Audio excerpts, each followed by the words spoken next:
വീണ്ടും കാണുക എന്നൊന്നുണ്ടാകില്ല. നീ മരിച്ചതായി ഞാനും, ഞാൻ മരിച്ചതായി നീയും കരുതുക.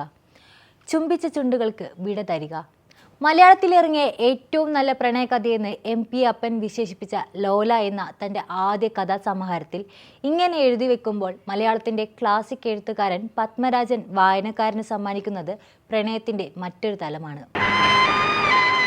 പ്രണയം അതിൻ്റെ മനോഹാരിതയിൽ തന്നെ വർണ്ണിക്കുമ്പോഴും കഥാന്ത്യത്തിൽ പ്രണയിതാക്കൾ ഒരുമിക്കുന്നത് മാത്രമല്ല പ്രണയം എന്നുകൂടെ പത്മരാജൻ പറഞ്ഞു വെക്കുന്നു. ഒന്നും പ്രതീക്ഷിക്കാതെയുള്ള വിട്ടുകൊടുക്കലിന്റെ പ്രണയം. നമ്മോട് യാത്ര പോലും പറയാതെ, ഒന്ന് തിരിഞ്ഞു നോക്കുക കൂടി ചെയ്യാതെ ജീവിതത്തിൽ നിന്ന് ഇറങ്ങിപ്പോകും. 16 വർഷത്തിനിടെ 36 തിരക്കഥകൾ, അതിൽ 18 സിനിമകൾ സ്വന്തമായി സംവിധാനം.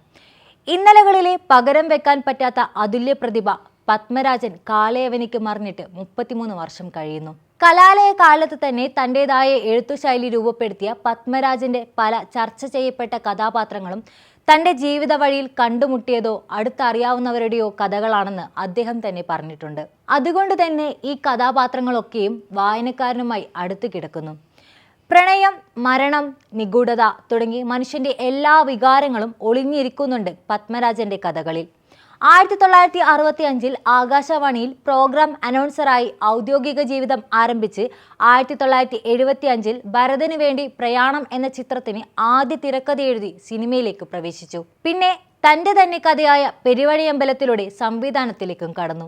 തൊട്ടതെല്ലാം പൊന്നാക്കിയ പത്മരാജന്റെ ആദ്യ നോവൽ നക്ഷത്രങ്ങളെ കാവലിന് കേരള സാഹിത്യ അക്കാദമി അവാർഡ് ലഭിക്കുമ്പോൾ അദ്ദേഹത്തിന് വയസ്സ് 26. പെരുവഴിയമ്പലം എന്ന ആദ്യ സംവിധാന സംരംഭത്തിന് ആ വർഷത്തെ നാഷണൽ അവാർഡും ലഭിച്ചു. ആകാശവാണിയിൽ ഉടലെടുത്ത പ്രണയത്തിൽ രാധാലക്ഷ്മിയെ ജീവിത സഖിയാക്കി. പെൺകുട്ടികളോട് പൊതുവെ സംസാരിക്കാത്ത പത്മരാജന് എങ്ങനെ മനോഹരമായി ഒരു പ്രണയകഥ പറയാൻ കഴിയുന്നുവെന്ന് അത്ഭുതപ്പെട്ടിട്ടുണ്ടെന്ന് അദ്ദേഹത്തിന്റെ ഭാര്യ തന്നെ പറഞ്ഞിട്ടുണ്ട്. ഒരു സിനിമയുടെ മൂല്യം മനസ്സിലാക്കാൻ പുതിയൊരു തലമുറ തന്നെ വേണ്ടി വന്നേക്കാം എന്ന് അദ്ദേഹം പറയുമ്പോൾ തൻ്റെ കഥയിലും ചിന്താഗതിയിലും അദ്ദേഹത്തിന് എത്രത്തോളം വിശ്വാസമുണ്ടെന്നുള്ള തെളിവാണത്. ചെറുപ്പം മുതലേ ഉള്ളിൽ കിടക്കുന്ന രൂപം, അതിനെ എങ്ങനെയെങ്കിലും ഒന്ന് പുറത്തേക്ക് വിടണം. അതിനുവേണ്ടിയാണ് ഗന്ധർവൻ ചിത്രം എടുത്തതെന്ന് അദ്ദേഹം പറഞ്ഞിട്ടുണ്ട്. കൂടെയുള്ള പലരും ഈ പ്രൊജക്ടിന് തടസ്സം പറഞ്ഞെങ്കിലും അദ്ദേഹം അതുമായി മുന്നോട്ട് പോവുകയാണ് ഉണ്ടായത്.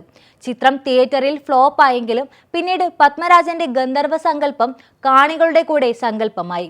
ഞാൻ ഗന്ധർവൻ എന്ന തന്റെ അവസാന ചിത്രത്തിന്റെ ഷോ കാണാനായി കോഴിക്കോട് എത്തിയ പത്മരാജനെ 1991 ജനുവരി 24 രാവിലെ ഹോട്ടൽ മുറിയിൽ മരിച്ച നിലയിൽ കണ്ടെത്തുകയായിരുന്നു. മരിക്കുന്നതിന് മുമ്പ് തന്നെ വെച്ച് ചെയ്യാനിരുന്ന ഒരു പ്രൊജക്ടിനെ കുറിച്ച് പിന്നീട് ഒരു അഭിമുഖത്തിൽ ജയറാം സൂചിപ്പിച്ചിരുന്നു. ഇതുപോലെ പറഞ്ഞു തീരാത്ത എത്ര കഥകളും കഥാപാത്രങ്ങളും ബാക്കി വെച്ചായിരിക്കും ഈ കലാകാരൻ യാത്രയായത്.